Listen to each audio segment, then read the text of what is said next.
விருதுநகர் மாவட்டத்தில் கடந்த ஒரு வார காலத்தில் மட்டும் 3 பட்டாசு ஆலைகளில் ஏற்பட்ட வெடி விபத்து பெரும் அதிர்ச்சியை ஏற்படுத்தியுள்ளது.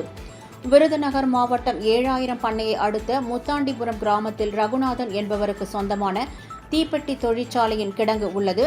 இந்த கிடங்கில் இன்று காலை பயங்கர சத்தத்துடன் வெடி விபத்து ஏற்பட்டது. அதிகாலை 5 மணிக்கு ஆரம்பித்த வெடி விபத்து 2 மணி நேரம் தொடர்ந்து நீடித்தது. சம்பவ இடத்திற்கு விரைந்து வந்த தீயணைப்பு துறையினர் தீயை அணைக்கும் பணியில் ஈடுபட்டனர்.